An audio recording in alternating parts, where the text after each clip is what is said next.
Allahu Akbar.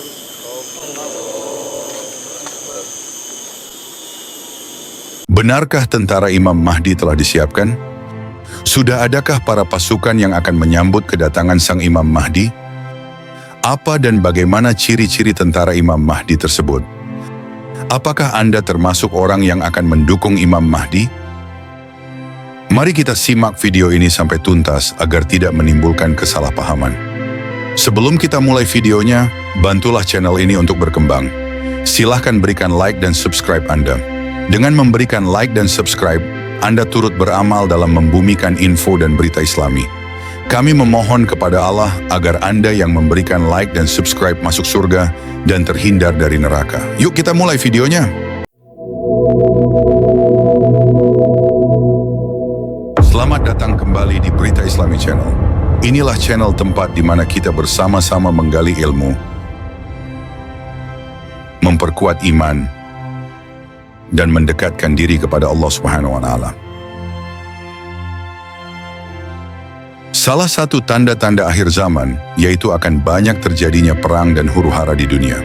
Selain itu juga akan menjamurnya kemaksiatan yang banyak dilakukan manusia dan munculnya wabah ta'un atau sejenis musibah bala penyakit. Sebelum datangnya kiamat besar, maka akan diawali dengan munculnya Imam Mahdi, sebagaimana dijelaskan dalam beberapa hadis Nabi Shallallahu Alaihi Wasallam. Lantas siapakah golongan yang akan menjadi tentara Imam Mahdi di masa yang akan datang? Kiai Tengku Zulkarnain Allahu Yarham pernah menyampaikan bahwa ada 3 golongan yang akan terpilih menjadi pasukan Imam Mahdi.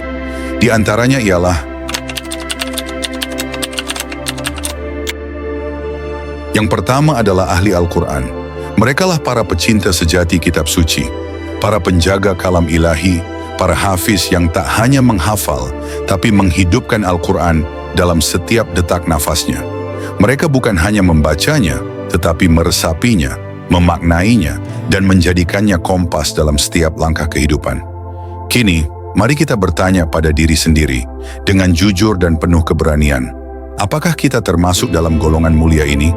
Atau justru kita terlalu sibuk mencari-cari ciri-ciri Imam Mahdi, padahal kita sendiri belum layak berdiri di barisan pendukungnya? Sudah berapa lama kita tak membuka mushaf? Kapan terakhir kali hati kita tersentuh oleh makna ayat-ayat Allah? Seberapa sering kita benar-benar mengamalkan nasihat-nasihat suci dalam keseharian? Atau jangan-jangan, na'udzubillah, kita telah meninggalkan Al-Quran, baik karena kelalaian, atau bahkan dengan kesadaran?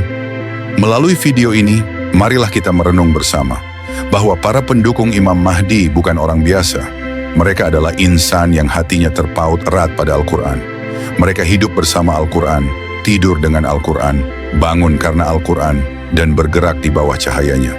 Jika selama ini kita jauh dari Al-Quran, maka dekatilah kembali. Karena waktu terus berjalan, Imam Mahdi belum datang, dan itu berarti kita masih diberi kesempatan. Namun saat ia datang, itu juga menjadi pertanda bahwa akhir zaman sudah diambang pintu.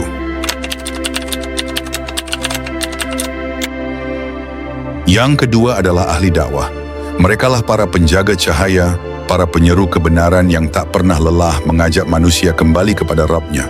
Siang dan malam, mereka curahkan waktu dan tenaganya bukan untuk dunia, tetapi untuk menyampaikan risalah langit.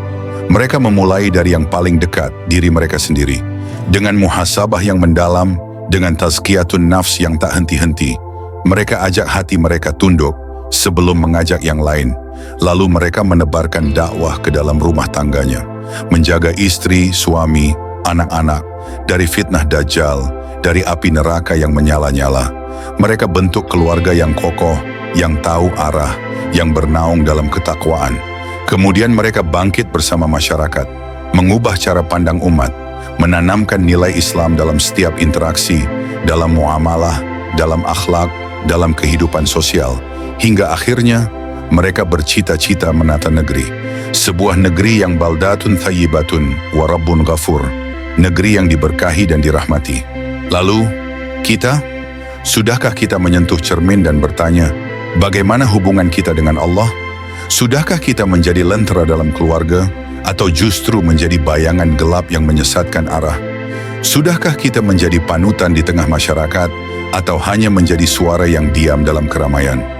Wahai para penonton sekalian, sebelum Imam Mahdi datang membawa cahaya perlawanan di tengah gelapnya akhir zaman, mari kita bangkit.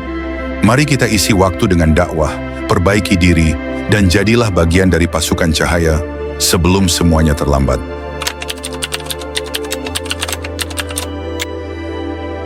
Yang ketiga ialah ahli zikir. Merekalah hamba-hamba pilihan yang hatinya senantiasa hidup, karena selalu terhubung dengan Sang Pencipta. Dalam kesendirian mereka berbisik menyebut namanya. Dalam keramaian, mereka tetap hadir dalam keheningan batin yang menyebut Allah.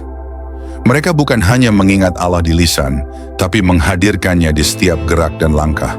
Setiap niat, mereka ikatkan pada keikhlasan karenanya. Setiap perbuatan, mereka persembahkan sebagai bentuk cinta dan penghambaan. Mereka bukan hamba dunia, tapi hamba yang jiwanya tunduk sepenuhnya kepada Tuhannya.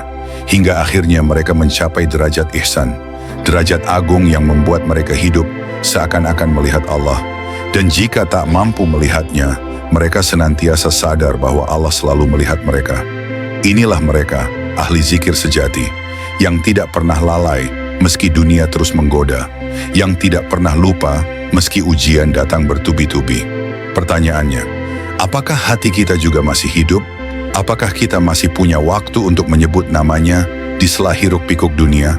Atau justru kita telah terlalu lama membiarkan hati ini kering, sepi dari zikir, dan lupa arah? Wahai saudaraku, sebelum waktu habis, sebelum Imam Mahdi datang menandai babak akhir sejarah dunia, marilah hidupkan kembali hati kita dengan zikir.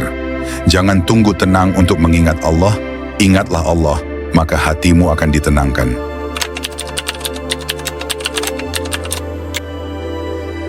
Jika ingin menjadi tentara Imam Mahdi, posisikan diri agar termasuk ke dalam salah satu dari ketiga itu.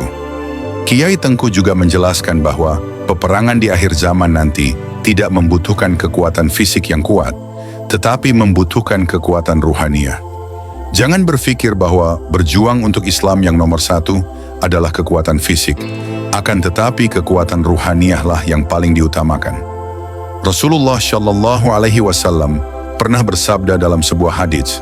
Dari Abdullah bin Mas'ud berkata bahwa Rasulullah Shallallahu Alaihi Wasallam bersabda, tidak hancur dunia kiamat sampai orang Arab memiliki seorang laki-laki dari keturunanku yang namanya sama dengan namaku.